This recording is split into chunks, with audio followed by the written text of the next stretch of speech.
हमीरपुर की यमुना, रात का सन्नाटा और पानी के बीच अचानक उठती चीखें। कुछ ही देर पहले तक यहाँ हंसी थी, बच्चों की आवाजें थी, शादी वाले घर का उत्साह था, लेकिन फिर कुछ ऐसा हुआ जिसने पूरे गांव को सदमे में डाल दिया।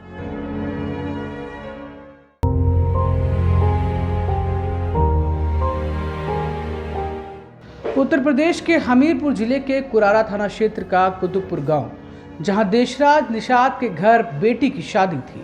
रिश्तेदार दूर दूर से आए हुए थे। घर में खुशी का माहौल था और बच्चे खेल रहे थे। बड़ी शादी के तैयारियों में जुटे थे और इसी बीच एक छोटी सी इच्छा सामने आती है। इच्छा थी तरबूज खाने की। परिवार के कुछ लोगों ने तय किया कि यमुना नदी के उस पार चलते हैं, जहां खेतों में तरबूज और खरबूज लगे हैं। विष्णु निषाद अपनी पत्नी, रिश्तेदारों और बच्चों के साथ नाव पर सवार हुए। कुल 9 लोग नाव में बैठे। किसी को अंदाजा भी नहीं था कि ये सफर वापस शायद पूरा ही नहीं हो पाएगा। नदी पार पहुंचने के बाद सबने तरबूज और खरबूज तोड़े। बच्चे खुश थे। माहौल बिल्कुल सामान्य था। किसी ने सोचा भी नहीं था कि कुछ ही मिनट बाद यही खुशी मातम में बदल जाएगी। वापसी शुरू हुई। नाव फिर यमुना के पानी पर आगे बढ़ने लगी। नाव में 9 लोग थे।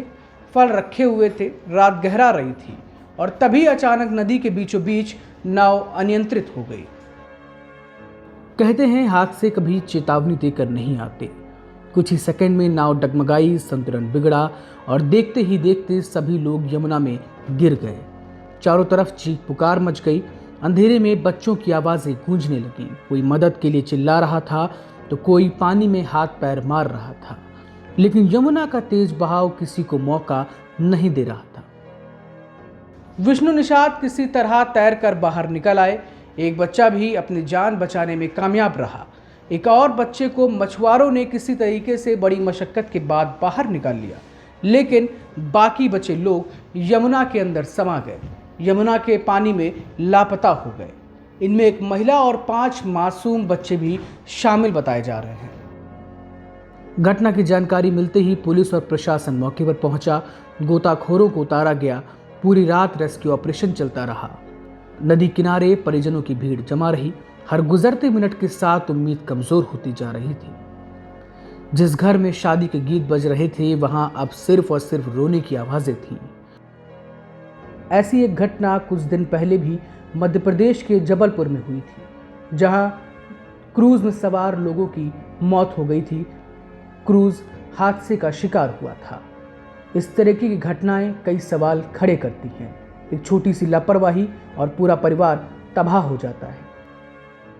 यह हादसा सिर्फ एक नाव पलटने की घटना नहीं है, बल्कि ये उन ग्रामीण इलाकों की सच्चाई भी है जहां आज भी लोग बिना किसी सुरक्षा के नदियों पर निर्भर हैं। ना लाइफ जैकेट है, ना सुरक्षा का कोई खास इंतजाम है, ना रात में नाव संचालन को लेकर कोई सख्ती या गाइडलाइन है। एक छोटी सी लापरवाही और एक पूरा परिवार तबाह हो गया।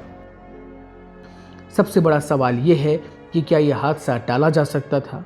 क्या नाव में ज़रूरत से ज़्यादा वजन था? क्या रात में नाव चलाना सुरक्षित था? और आखिर क्यों गांवों में आज भी लोगों की ज़िंदगी इतनी असुरक्षित है? हमीरपुर के यमुना में हुई ये घटना सिर्फ एक खबर नहीं, बल्कि उन दर्दनाक सच्चाइयों में से एक है जो कुछ दिनों बाद सुर्खियों से गायब हो जाती है, लेकिन जिन परिवारों पर गुजरती है उनकी ज़िंदगी हमेशा के लिए बदल जाती है। यमुना का पानी आज भी बह रहा है, बहता रहेगा, लेकिन उस रात की चीखें शायद बहुत लंबे समय तक कुतुबपुर गांव का पीछा करती रहेंगी।